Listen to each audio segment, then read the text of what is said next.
Mari belajar dari Italia. Apa yang sebenarnya terjadi di Italia? Apa yang bisa kita jadikan contoh agar tidak terjadi di Indonesia? Kreatif konten ini berasal dari artikel warga Italia, dipersingkat dan dilengkapi data agar lebih mudah dipahami. Tahap 1. Kasus pertama diumumkan. Itu cuma flu. Apa pentingnya pakai masker? Orang-orang ini cuma lebay. Saya kan sehat, gak bakal ketularan. Gak usah panik lah.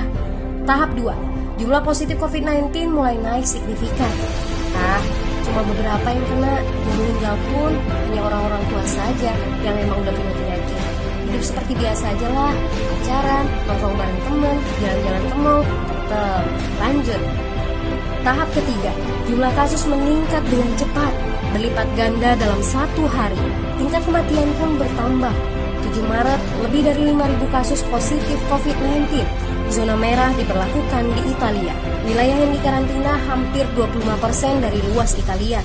Sekolah dan universitas tutup, tapi tempat kerja, bar, dan restoran masih buka.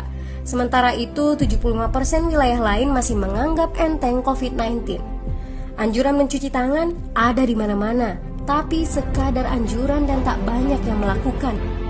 Tahap 4. Jumlah kasus meningkat pesat. Sekolah dan universitas ditutup selama sebulan. Darurat nasional pun diberlakukan. Rumah sakit menambah kapasitas, seluruh kamar dibersihkan untuk memberi ruang bagi pasien COVID-19. Tapi tak ada cukup dokter dan perawat. Ada terlalu banyak kasus pneumonia, terlalu banyak pasien perlu ICU, tapi ruangannya sudah habis, ventilator habis. Pada titik ini seperti kondisi dalam perang. Dokter harus memilih siapa yang akan diobati berdasarkan peluang bertahan hidup. Itu berarti pasien lanjut usia dan punya penyakit bawaan seperti hipertensi, diabetes, stroke tidak masuk prioritas karena tidak ada lagi ruang. Sistem layanan kesehatan seketika runtuh. Tahap 5. 9 Maret mencapai lebih dari 9.000 kasus. Seluruh kota Italia lockdown. Orang-orang bisa pergi hanya untuk keperluan darurat dan dalam pengawasan ketat.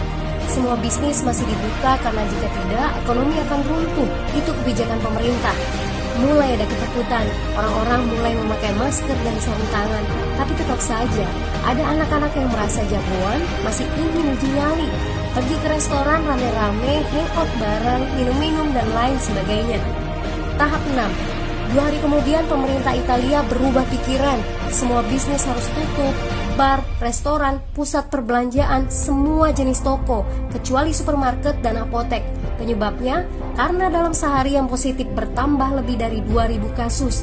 Penduduk yang mau keluar rumah harus mendapat surat izin. Surat izin ini didapatkan dari pos pemeriksaan polisi dan disebar di berbagai lingkungan. Yang melanggar bisa kena denda 3,3 juta rupiah. Bagi pasien positif yang tidak mau mengkarantina diri, bakal dituntut dengan pasal pembunuhan, hukuman 1-12 tahun penjara. 21 Maret jumlah korban meninggal di Italia terus meningkat melampaui Cina. Sebagai gambaran, luas Italia itu kurang lebih 2 kali Pulau Jawa. Penduduknya lebih dari 60 juta jiwa. Lalu apa yang harus kita pelajari dari Italia? Yuk, mulai dari diri sendiri, mulai dari di rumah aja. Jaga kebersihan lalu isolasi diri dan keluarga. Tidak keluar rumah kecuali sangat penting. Ini saatnya memulai solidaritas. Yang mampu harus mulai membantu yang tidak mampu. Ini adalah bentuk usaha dan doa kita semua. Semoga badai corona ini segera berlalu.